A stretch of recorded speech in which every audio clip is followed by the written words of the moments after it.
ഒരു ചരിത്ര പുസ്തകം ഇറക്കാന്നൊക്കെ പറയുമ്പോൾ കുറച്ച് ബുദ്ധിമുട്ടുള്ള കാര്യമാണ് ഈ കാലഘട്ടത്തിൽ. കാരണം ചരിത്രം രേഖപ്പെടുത്തി വെക്കേണ്ട ഒരു കാര്യമാണ്. അപ്പോൾ നിങ്ങളൊരു ചരിത്ര പുസ്തകം ഇറക്കി, വള്ളുവനാടിൻ്റെ ചരിത്രം.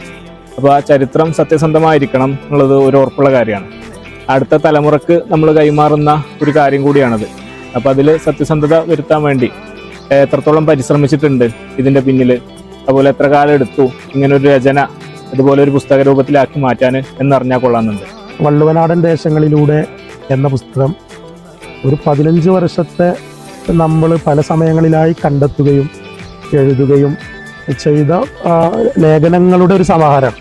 ഓരോ ലേഖനങ്ങളും ഓരോ പാർട്ടുകളും ഓരോ ചാപ്റ്ററുകളും കൃത്യമായി നമ്മൾ ചാപ്റ്ററൈസേഷൻ ചെയ്യുകയും അതിൻ്റെ വസ്തുതകൾ സോഴ്സുകൾ പ്രൈമറി ആയിട്ടും സെക്കൻഡറി ആയിട്ടുള്ള സോഴ്സുകളൊക്കെ ഉൾപ്പെടുത്തിയാണ് ചെയ്തിട്ടുള്ളത്. ഏകദേശം 10ഓളം പുസ്തകങ്ങൾ നമ്മൾ റെഫർ ചെയ്തിട്ടുണ്ട്, ഇൻ്റർവ്യൂകൾ ചെയ്തിട്ടുണ്ട്, യാത്രകൾ നടത്തിയിട്ടുണ്ട്. ഏകദേശം 15 വർഷത്തോളം സമയമെടുത്ത് കണ്ടെത്തിയ വസ്തുതാപരമായിട്ടുള്ള രേഖ ഉൾപ്പെടുത്തിയിട്ടുള്ള ഒരു ചരിത്ര റഫറൻസ് പുസ്തകമാണ് വള്ളുവനാടൻ ദേശങ്ങളിലൂടെ. ഇപ്പോൾ ചരിത്രങ്ങൾ അറിയാൻ താല്പര്യപ്പെടുന്ന ആൾക്കാർ, ഇത് വായിക്കാൻ താല്പര്യപ്പെടുന്ന ആൾക്കാർ ഇതിന്റെ ഉള്ളടക്കം എന്താണെന്ന് മുൻകൂട്ടി അറിയാൻ ആഗ്രഹിക്കുന്നുണ്ടാവും. അപ്പോൾ ഇതിന്റെ ഉള്ളടക്കത്തെക്കുറിച്ച് വായിക്കാൻ താല്പര്യപ്പെടുന്ന ആൾക്കാരോട് പറയാനുള്ള കുറച്ച് കാര്യങ്ങൾ ഉണ്ടാവുമല്ലോ, അതൊന്ന് പറയും. പല സമയങ്ങളിലായി പല കോളേജുകളിൽ ഉള്ള വിദ്യാർത്ഥികൾ, ഗവേഷകർ, യൂണിവേഴ്സിറ്റികളിലുള്ള പഠിക്കുന്ന കുട്ടികൾ, അങ്ങനെ പല വിഭാഗം കുട്ടികൾ നമ്മളെ പല സമയങ്ങളിലായി ബന്ധപ്പെടാറുണ്ട്. അവരൊക്കെ ചോദിക്കുന്നത് ഈ പ്രദേശത്തിൻ്റെ ചരിത്രം, എഴുതപ്പെട്ട ചരിത്രം ഉണ്ടോ എന്നൊക്കെ ചോദിക്കുമ്പോൾ വളരെ എണ്ണപ്പെട്ട പുസ്തകങ്ങളെ ഇവിടെ ഉള്ളൂ. അപ്പോൾ പുസ്തകങ്ങൾ കുറവായതുകൊണ്ട് നമുക്ക് കുട്ടികൾക്ക് റെഫറൻസ് മെറ്റീരിയൽ കൊടുക്കില്ല.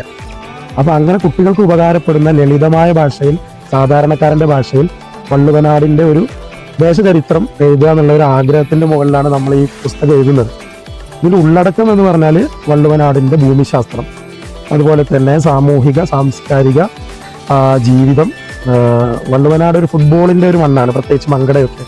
ആ ഫുട്ബോളിൻ്റെ ചരിത്രം, ഗാഥകൾ, അതുപോലെ തന്നെ മാമാങ്കത്തിൻ്റെ ഭാഗം വരുന്ന ഭാഗങ്ങൾ, അങ്ങാടിപ്പുറം ഉൾക്കൊള്ളുന്ന ഭാഗമാണല്ലോ വള്ളുവനാടൻ ദേശത്തിൻ്റെ ആസ്ഥാനം. അതും അതുപോലെ തന്നെ കോവിലകങ്ങൾ വള്ളുവനാടിൻ്റെ ശക്തി സൗന്ദര്യങ്ങളാണ്. അതുപോലെ ഇവിടെയുള്ള കാർഷിക ജീവിതം, ജാതീയത, തൊഴിൽ, ഇങ്ങനെ പല ഭാഗങ്ങളായിട്ട് നമ്മൾ ചാപ്റ്ററൈസേഷൻ ചെയ്തു.